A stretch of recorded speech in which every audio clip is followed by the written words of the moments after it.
La noche cae sobre un barrio complicado de Sacramento, uno de esos lugares donde el silencio nunca es del todo tranquilo, y es ahí donde encuentran el cuerpo de Eleanor Ortega, concertino de la Sinfónica, abandonado ahí dentro de una parada de autobús, como si su vida hubiera terminado sin ceremonia ni respeto.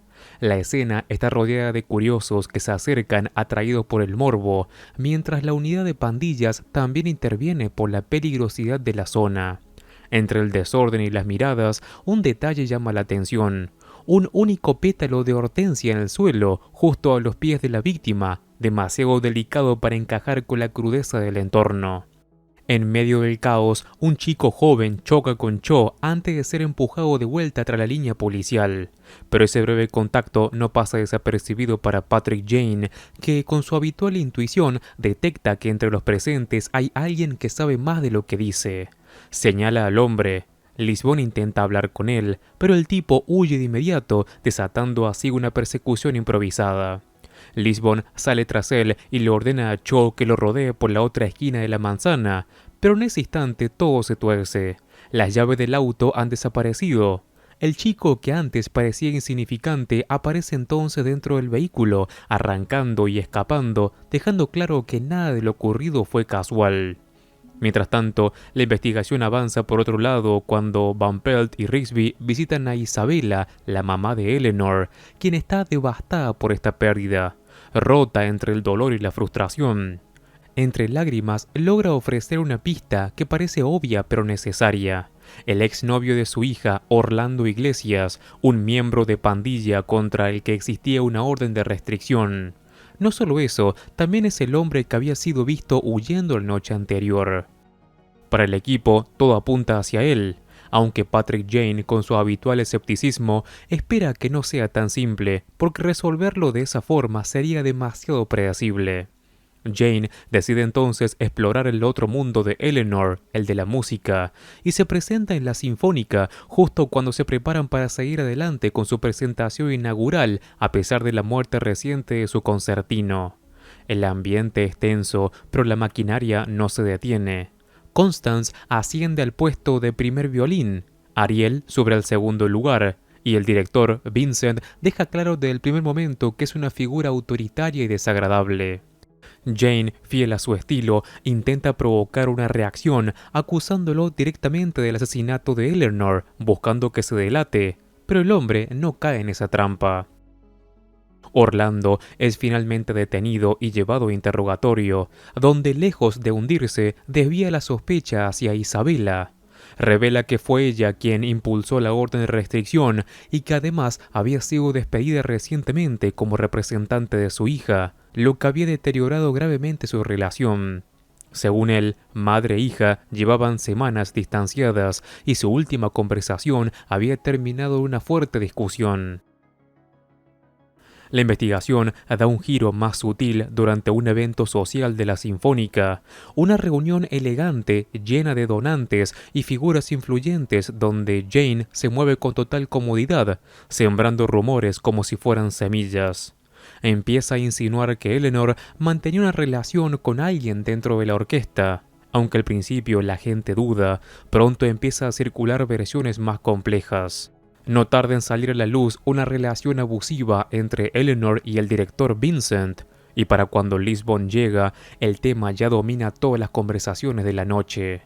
Jane la aparta un momento, y mientras observan el espectáculo, le explica una de esas conexiones que solo él parece ver. El marcapáginas de Eleanor era demasiado caro para hacer una compra impulsiva, lo que sugiere que fue un regalo, y por lo tanto alguien cercano a ella debía habérselo dado. Es entonces cuando ambos ven a alguien acercarse a Vincent con clara intención de confrontarlo, y esa persona resulta ser Constance, lo que añade otra capa de complejidad a todo este asunto. La confrontación de Constance no tarda en levantar sospechas más serias, sobre todo cuando se descubre que estaba profundamente enamorada de Eleanor, un sentimiento que parecía ir mucho más allá de una simple relación profesional dentro de la orquesta. La situación se complica aún más cuando aparece el arma homicida en el maletero de su coche, una evidencia difícil de ignorar que la coloca directamente en el centro de la investigación. A pesar de todo, Constance insiste en su inocencia, negando cualquier implicación en la muerte de Eleanor, y su reacción no parece la de alguien que esté mintiendo con frialdad, sino más bien la de alguien atrapado en una situación que no puede controlar. Lisbon, que no se deja llevar solo por las apariencias, desafía a Patrick Jane a demostrar que Constance no es culpable, sabiendo que él ya tiene dudas. Jane acepta sin dudarlo, como si ya estuviera varios pasos por delante, y de inmediato empieza a reconstruir los detalles que otros han pasado por alto.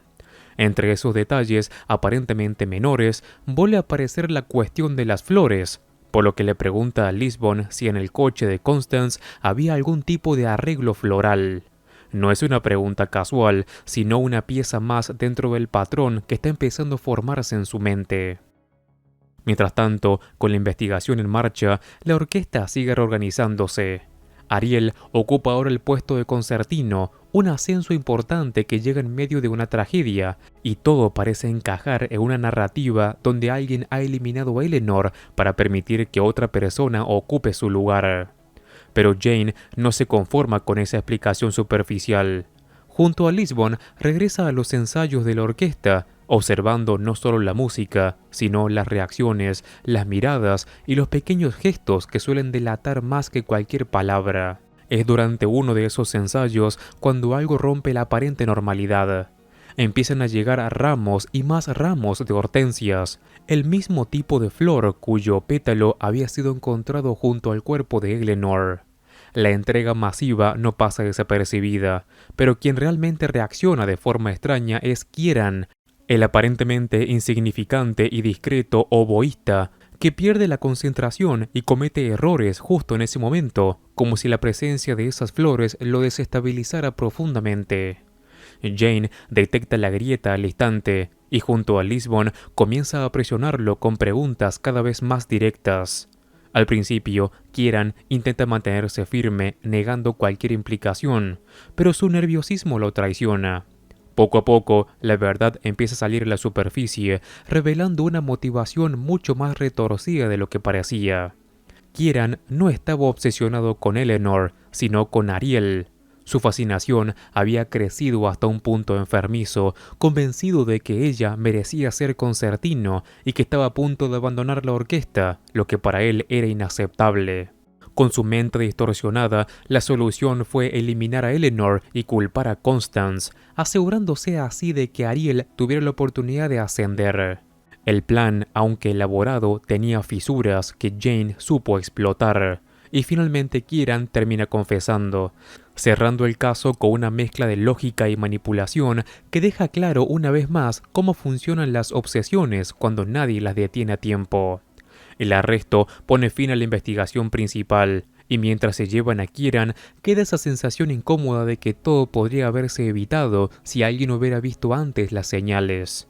Jane, con su habitual ironía, deja caer un comentario mordaz sobre las consecuencias de ese tipo de devoción enfermiza, cerrando el caso desde su perspectiva, aunque el episodio aún guarda otra historia que se ha ido desarrollando en paralelo.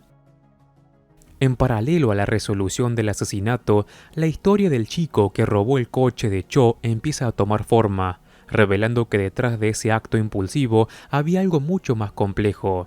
El joven se llama Anthony Rome y termina bajo custodia del CBI mientras esperan a que los servicios juveniles se hagan cargo, aunque desde el primer momento queda claro que no es simplemente un delincuente más. Hay en él una mezcla de miedo y determinación que llama la atención, especialmente a Cho, que no tarda en notar que el chico está metido en algo más grande de lo que aparenta. Poco a poco, Anthony empieza a proporcionar información útil, siendo clave para localizar a Orlando Iglesias, lo que demuestra que su presencia en la escena del crimen no fue casual. Sin embargo, lo verdaderamente importante emerge después, cuando finalmente cuenta su propia historia. Su papá está a punto de ser juzgado por el robo a una licorería, un caso aparentemente cerrado en su contra, pero Anthony insiste en que es inocente y que tiene una coartada. El problema es que esa coartada depende de un hombre llamado Jaden Stevens, quien podría confirmar dónde estaba su papá en el momento del crimen, pero que actualmente está escondido porque tiene una orden de arresto pendiente. Desesperado por encontrarlo, Anthony había intentado acercarse a la misma pandilla con la que Stevens estaba relacionado, con la esperanza de que lo llevaran hasta él.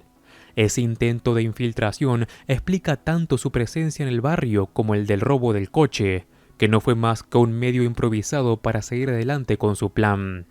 Todo lo que ha hecho, por imprudente que parezca, estaba motivado por la intención de salvar a su papá. Cho, que rara vez se deja llevar por algo emocional, decide involucrarse más de lo que debería y visita al padre de Anthony en prisión para comprobar la historia por sí mismo. Ese movimiento no pasa desapercibido y le trae problemas con la fiscalía, que considera inapropiado que interfiera en un caso que no le corresponde. Es llamado a una reunión con Lisbon y un enlace del fiscal, donde los tres coinciden en que oficialmente no debería seguir implicado. Sin embargo, esa advertencia no cambia nada en la práctica, porque Cho deja claro, sin decirlo abiertamente, que piensa continuar. Siguiendo su propio criterio, Cho logra rastrear a Jaden Stevens y se lanza a detenerlo. Stevens intenta escapar en cuanto se ve descubierto, provocando una persecución breve pero intensa, en la que Cho demuestra una vez más su eficacia, reduciéndolo sin dudar. En el proceso, cuando otro individuo intenta interponerse, Cho lo neutraliza con un golpe directo y contundente, dejando claro que no piensa permitir que nada arruine la captura. Con Stevens finalmente bajo custodia, la situación cambia por completo. Su testimonio pone en duda la identificación del dueño de la licorería, debilitando el caso de la fiscalía hasta el punto de hacerlo insostenible. Ante la falta de pruebas sólidas, no les queda otra opción que retirar los cargos, lo que conduce a la liberación del papá de Anthony. El reencuentro, aunque no se muestra de forma exageradamente emotiva, tiene un peso evidente, sobre todo porque todo lo que el chico hizo, incluso lo incorrecto, termina teniendo sentido a la luz de ese resultado.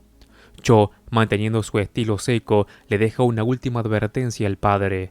Si no se aleja definitivamente de la pandilla, la unidad correspondiente no será tan comprensiva la próxima vez. No es una amenaza vacía, sino una línea clara entre una segunda oportunidad y una caída inevitable. Así, mientras el caso principal se cierra con la captura de un asesino movido por la obsesión, la historia secundaria deja una sensación distinta, más humana, mostrando hasta dónde puede llegar alguien cuando siente que no le queda otra opción, y cómo a veces, incluso en medio del caos, se puede torcer el rumbo antes de que sea demasiado tarde. Y con esto termina este episodio.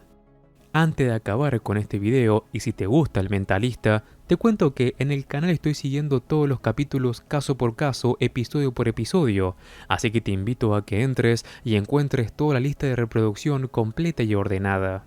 Como siempre, me ayudas muchísimo al dejar un like, y si querés, suscríbete así no te perdés nada de mi contenido. Un saludo, Master Movies.